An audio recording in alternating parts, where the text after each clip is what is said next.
Pues es un gusto estar con todas y todos ustedes por parte del Consejo Ciudadano para la Seguridad y Justicia de la Ciudad de México. Nos interesaba mucho abordar este tema, que es el abordaje psicoterapéutico en la recuperación post-desastre. Yo formo parte del Centro de Recuperación Emocional, soy la terapeuta Janetsi Jacqueline Jardón Medina y pues bueno, vamos a iniciar con esta presentación. Si bien ya lo vimos con los conferencistas anteriores, hay un impacto inicial y un impacto post. Inicialmente podemos enfrentarnos como justo a estas primeras intervenciones que vienen siendo los primeros auxilios psicológicos, que si bien nos ayudan muchísimo en la regulación inicial o en la conexión con las redes de apoyo de las personas que están pasando por estas situaciones de desastre, posteriormente ya nosotros abordamos la integración, digamos, a su vida diaria. Tenemos una cronología de la intervención. Si bien no finaliza este impacto psicológico cuando se van estos servicios de atención inmediata, incluso podríamos llegar a pensar que es justo ahí donde comienza nuestro verdadero trabajo a nivel terapéutico. Se considera que dentro de la fase aguda, que es de las primeras de las 0 a 72 horas, que es justamente donde aplicamos los primeros auxilios psicológicos, donde se genera esta estabilización automática y la contención emocional inmediata. En esta primer fase no requerimos hacer una intervención terapéutica. No vamos a sentarnos a indagar sus mecanismos defensivos, ni su interacción a lo mejor de eventos traumáticos en la infancia. Tampoco vamos a hacer una reestructuración cognitiva. En esta primer fase, lo que se pretende, como ya lo vimos también, es enlazarlos con la parte de la seguridad tanto fisiológica como de sus redes de apoyo inmediatas. En la fase postaguda, sí realizamos una identificación o un triaje clínico. Les pongo un ejemplo, a lo mejor para que se entienda mucho mejor. Imaginemos que hay una persona que se encuentra pasando por una situación o un evento donde no encuentra un familiar por un derrumbe. Si bien ya se aplicaron los primeros auxilios psicológicos, pero posterior de la primera fase aguda, se encuentra sin poder ingresar a un edificio o que continúa en su vida diaria escuchando como los ruidos del derrumbe, etcétera, y eso le impide ya generar como su día a día. En ese momento nosotros hacemos como justamente esta identificación de las necesidades terapéuticas de la persona.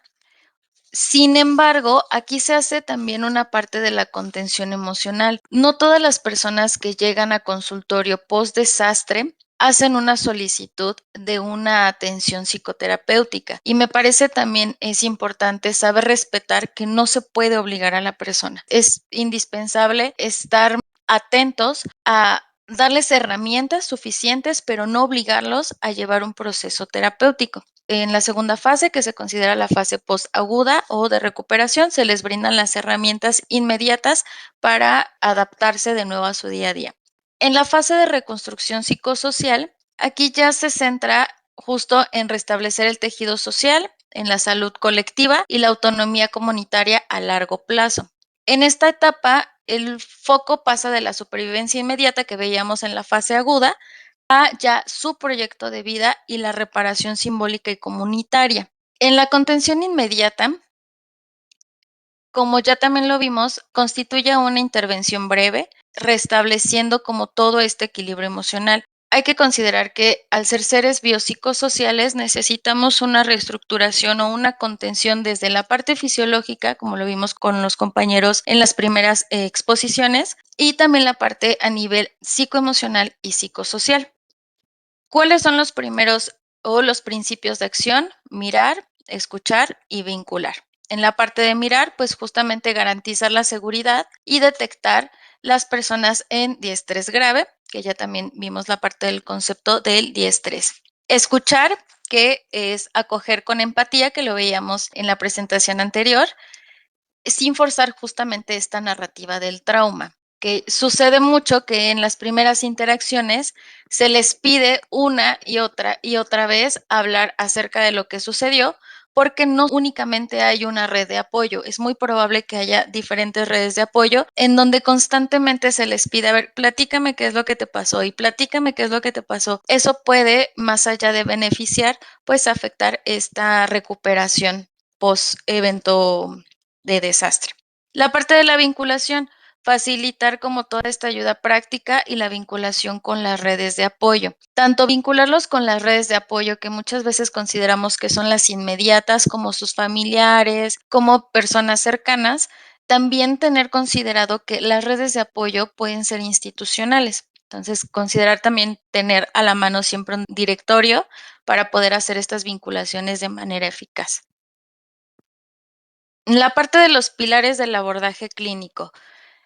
En la parte de estabilizar, si bien utilizamos o tenemos como esta información con algunos autores de las técnicas de regulación emocional o por ahí, ¿no? Como coloquialmente les llegamos a decir, hacer tierra, ¿no? Las técnicas de grounding y de psicoeducación para justamente poder reducir esta activación de hipervigilancia o esta activación simpática, que es la parte fisiológica, ¿no? Después de un evento de desastre, el cuerpo, como también ya lo vimos, pues reacciona para sobrevivir, para estar en modo alerta. En el segundo proceso se habla sobre el trabajo sistemático con estas memorias intrusivas y de reestructuración de cogniciones disfuncionales de culpa o indefensión. Un ejemplo puede ser el ¿por qué yo me salí antes que mi mamá? ¿No? Mi mamá sigue adentro y pues, yo ya estoy con redes de apoyo, pero sigo sin encontrar a mi familiar. Empezar con estos pensamientos que pudieran llegar a generarles culpa y de esa manera, pues no baja como este proceso de hipervigilancia. De ahí también ingresamos con ciertas técnicas para poder, si bien reconocer que es genuino el sentimiento que tienen de culpa, de no poder hacer más, pero no nos va a llevar como a una solución o una reestructuración de sus redes de apoyo. En la parte de reintegrar, se genera ya la elaboración de las pérdidas, es decir, la reactivación del funcionamiento interpersonal y el fortalecimiento de estos factores protectores comunitarios. Ahorita lo vamos a ver en la parte de los duelos, pero en esta parte es muy bueno, por así decirlo, reconocer que sí hay una pérdida y no precisamente porque haya una muerte. Hay una pérdida de su estabilidad tanto fisiológica como psicoemocional. Entonces, validar que sí existe una herida, que existe como toda esta reestructuración de las pérdidas es muy importante. No podemos solamente enfocarnos en, como él no perdió a alguien o como no se le murió a alguien, pues no importa tanto. No minimizar ninguna de las situaciones que estén pasando la persona. Hay que reconocer también que esta respuesta emocional es una reacción esperable, solo una proporción desarrollará un trastorno mental. Si bien también ya nos lo mencionaban, la parte psicoeducativa de los primeros auxilios psicológicos es brindarle esta información que están pasando por una reacción normal, pero que no precisamente esto va a llevar a desarrollar una comorbilidad psiquiátrica. Por eso es importante justamente en la primera fase de las 0 a 72 horas hacer esta intervención primaria. ¿En qué momento nosotros podemos identificar cuando se puede llegar a generar ya esta comorbilidad a nivel psiquiátrico? La mayoría de los sobrevivientes va a experimentar reacciones emocionales muy intensas de forma transitoria. Sin embargo, aproximadamente entre el 20 y el 30% pueden solamente desarrollar esta morbilidad psiquiátrica a mediano plazo. El objetivo de la parte psicoterapéutica o del psicoterapeuta es diferenciar este sufrimiento que se espera en una reacción por el duelo de las manifestaciones clínicas severas, como el trastorno por estrés postraumático, la depresión mayor o ansiedad generalizada. Estadísticamente, lo que más se llega a ver en consultorio a nivel terapéutico posterior a un evento de estrés. Si nosotros entramos en el ámbito epidemiológico, tenemos que derribar uno de los mitos más recurrentes. que es justamente si estás generando llanto, miedo, insomnio, no puedes controlar como tampoco las emociones o regularlas tras un desastre, no significa que automáticamente ya estás generando un estrés postraumático. Es como tal esta respuesta emocional que se espera. La mayoría de los sobrevivientes va a experimentar estas reacciones de forma transitoria. Algunos las irán resolviendo paulatinamente acompañados de esta red de apoyo. Como tal, el objetivo principal del psicoterapeuta en esta etapa es diferenciar clínicamente el sufrimiento esperable por este duelo y el estrés agudo. Tenemos aquí una gráfica que nos menciona justamente el porcentaje de lo que más podemos llegar a ver a nivel psicoterapéutico o a nivel en consulta.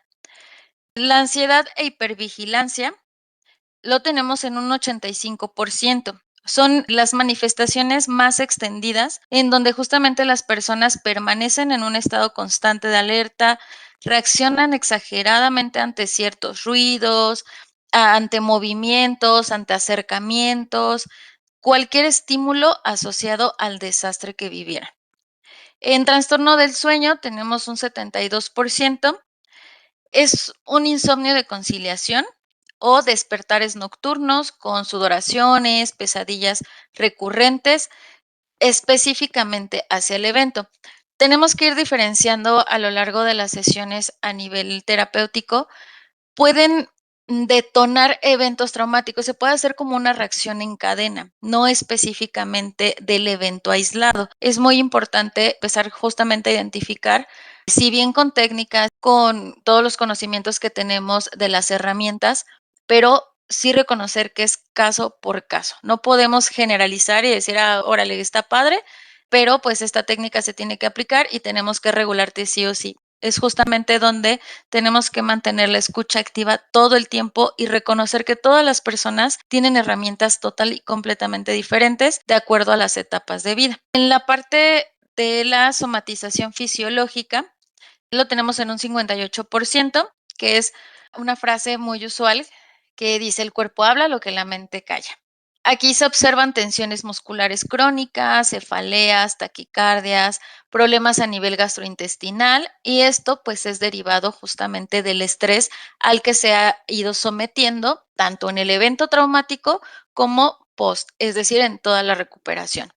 En la sintomatología depresiva, que está en un 45%, hay sentimientos de desesperanza, hay una anedonia, una apatía, aislamiento. Esto puede ser también asociado a un duelo por la pérdida de los seres queridos. En las conductas de evitación, que es el 38%, las personas evitan rotundamente regresar a sus hogares, transitar por la zona en donde experimentaron este desastre, hablar sobre el evento, y esto nos puede entorpecer también el proceso de recuperación y de adaptación. El que nosotros tengamos claras estas métricas nos pueden ayudar a diagnosticar con más precisión y no minimizar tampoco el impacto del trauma en la calidad de vida de las personas que consultan. ¿Qué enfoques a nivel psicoterapéutico son los que podemos ir manejando? Tenemos la terapia cognitiva conductual enfocada en trauma. ¿Cuáles son las técnicas clave? Pues es la parte de la exposición narrativa, la reestructuración cognitiva, la parte de la psicoeducación. Estas técnicas inicialmente las podemos aplicar en el trastorno de estrés postraumático y las fobias asociadas. Si bien todos tenemos un enfoque totalmente diferente a nivel práctica clínica, es muy importante reconocer que hay técnicas clave que nos pueden ayudar a hacer esta reestructuración de forma inmediata. Posterior a las sesiones, es muy común que se van dando situaciones externas. Si bien este evento les genera una inestabilidad a nivel psicoemocional, pero no es el evento aislado. Se va haciendo una reestructuración también con sus redes a nivel social, por ejemplo, y depende mucho también la etapa de vida en la que se encuentra el consultante. Un ejemplo, no es lo mismo hacer una intervención psicoterapéutica con niños, con adolescentes, con adultos mayores. Todos tienen herramientas de vida totalmente diferentes y experiencias diferentes. Como también ya vimos en las exposiciones pasadas, estas experiencias nos ayudan justamente a tener los conocimientos de cómo actuar ante ciertas situaciones. Les platico un poco en las colaboraciones que hemos tenido por parte del Consejo Ciudadano. Hemos colaborado con la población migrante, en donde, claro, el traslado, tan solo salir del país por una situación de desastre o una situación también de extorsión, de trata, etcétera, son temas que los obligan a salir del país, se enfrentan a toda la situación traumática de trasladarse a otro país, otra cultura, no hay redes de apoyo aquí. Cuando hemos hecho esta colaboración, se identifica que no precisamente son adultos, son familias completas que tenemos que generarles una reestructuración familiar desde el más pequeño al más grande, y es justamente donde tenemos que identificar que no todas las técnicas van a funcionar para la misma población, que no todos los modelos terapéuticos van a funcionarnos y que no podemos solamente quedarnos justamente con esta información de decir, como yo soy especialista en terapia cognitiva conductual, pues únicamente voy a aplicar esto, funcione o no, es lo que se tiene. No, se tiene que hacer justamente una adaptación, y me parece también muy importante desde la parte inclusive a nivel ético el reconocer que habrá situaciones, habrá pacientes en donde tú no tengas las herramientas para poder trabajarlos. Por más especializaciones, por más capacitaciones, es muy válido también desde la otra parte reconocer que no hay este alcance a nivel terapéutico.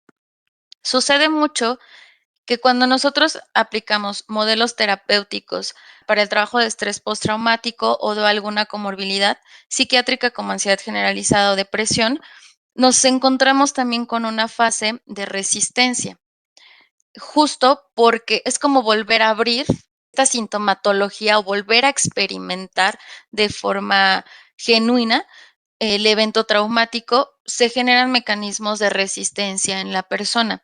Esto muchas veces nos hace pensar, inclusive como terapeutas, que no hay un avance o que algo se está haciendo mal y que no hay una adaptación.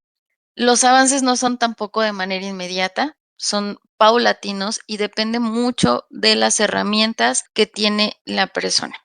Tenemos también, por otra parte, el modelo terapéutico, el EMDR, que es la desensibilización por movimientos oculares y la instalación de recursos.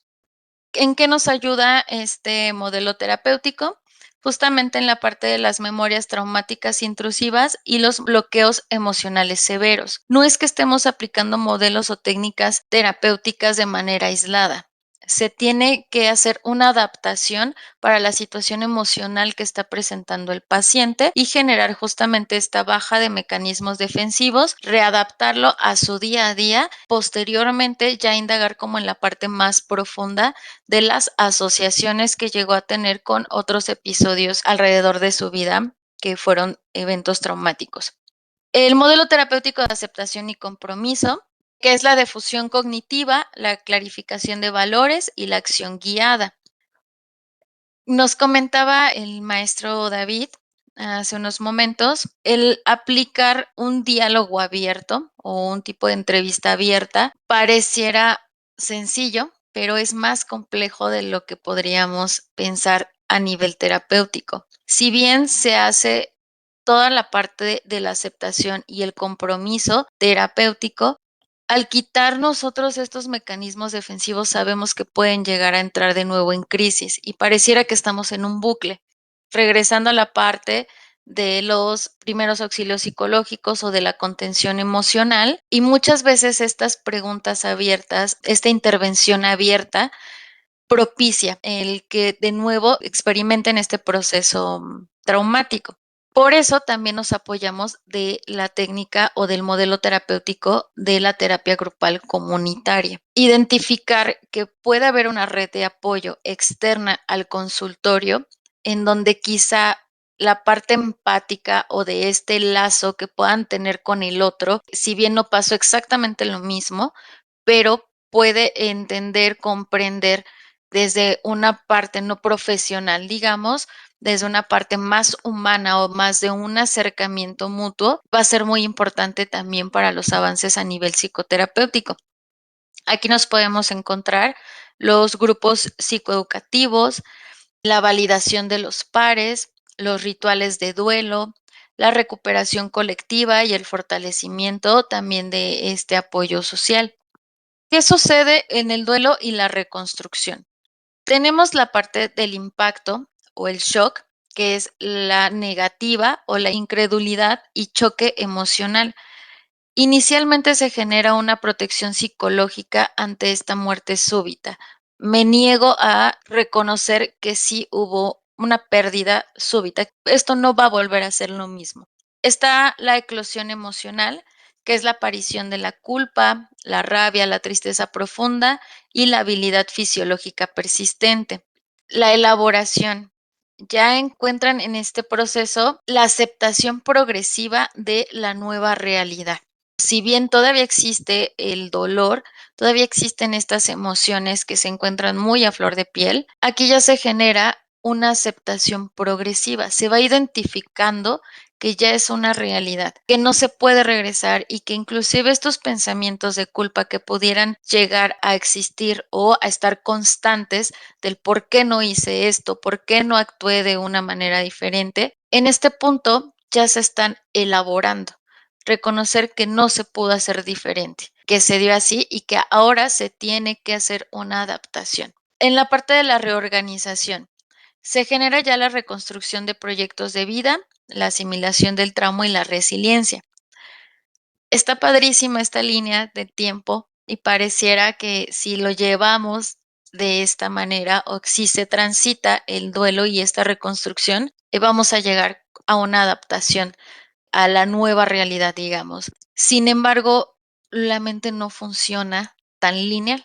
Tenemos una transición ida y vuelta, ida y vuelta, es como un bucle. Podemos estar ya en un proceso de elaboración, pero también podemos regresar a la parte del impacto del shock o inclusive instaurarnos en una de estas fases, ¿no? No querer salir puede ser inclusive por ganancias secundarias. Hay casos también en donde suena terrible, pero es su realidad es mucho mejor que la realidad que tenían anteriormente. Hablamos, por ejemplo, de no precisamente de desastres, sino a lo mejor de violencia, violencia familiar, abuso sexual, etcétera, en donde su realidad actual o las redes de apoyo que tienen en estos momentos son suficientes y se quedan instaurados en unas de estas fases.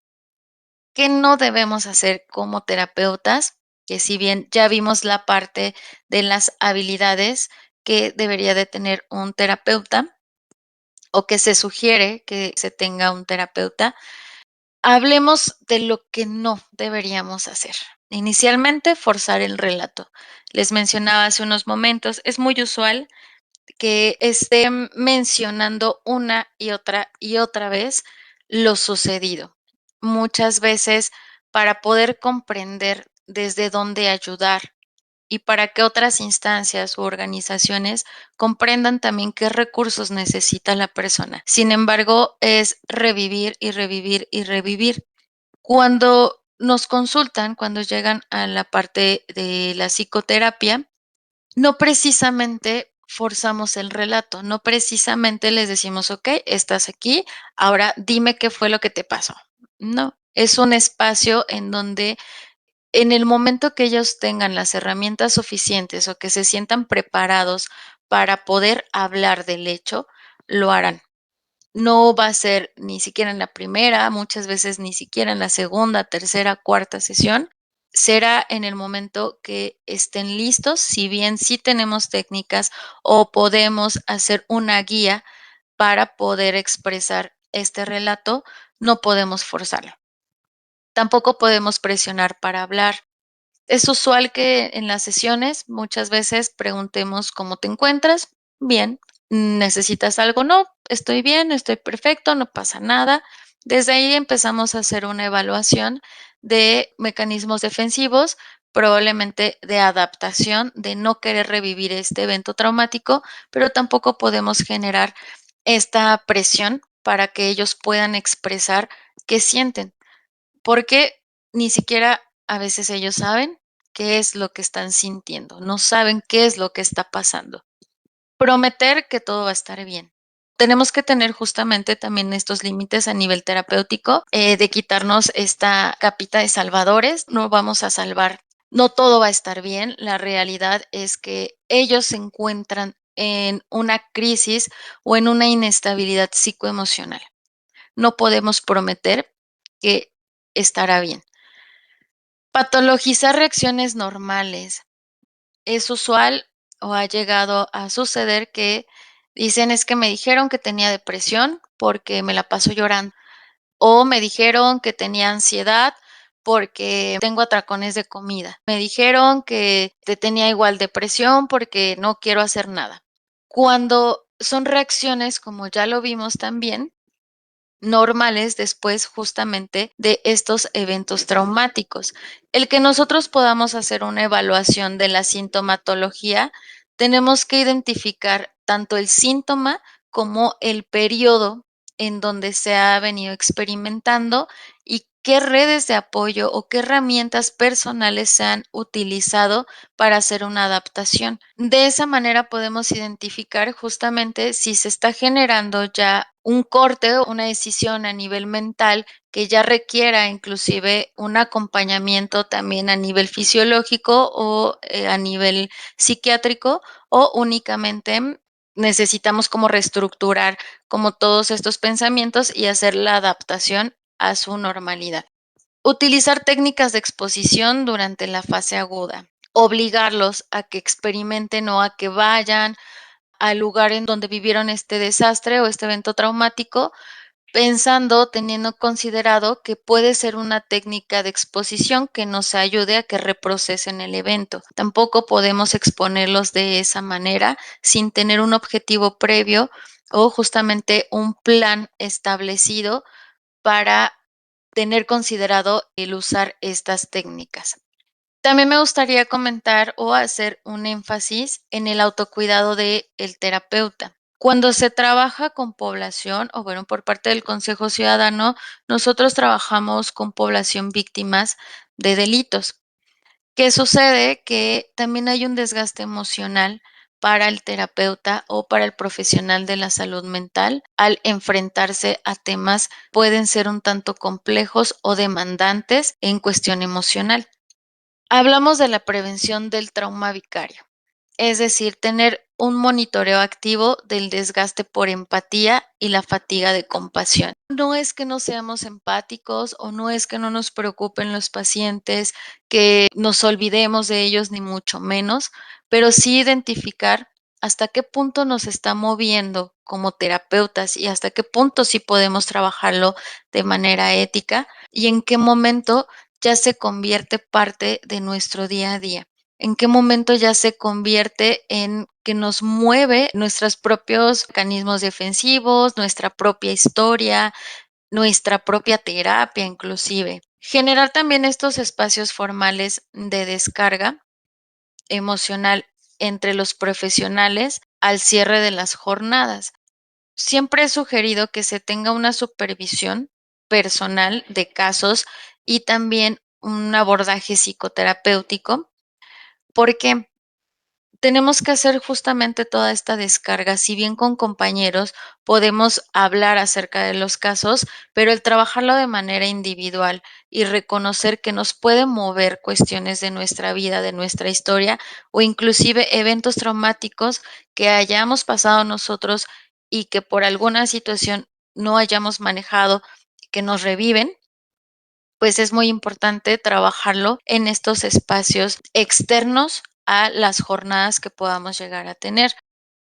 La supervisión clínica, como les mencionaba, que es justamente mantener estos espacios de intervención clínica para los casos de alta complejidad.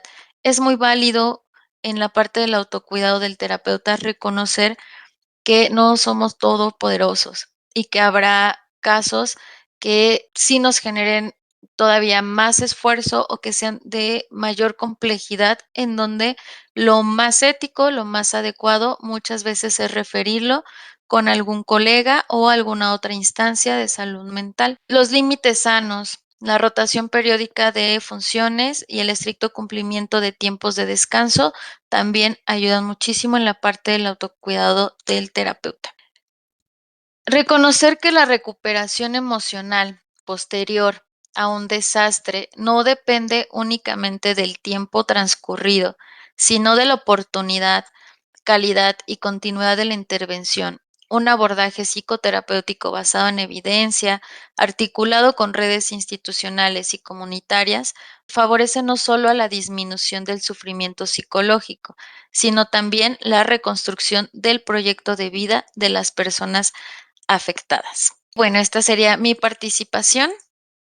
Aquí están las lecturas sugeridas y me gustaría también, por último, comentarles el funcionamiento como tal del Consejo Ciudadano.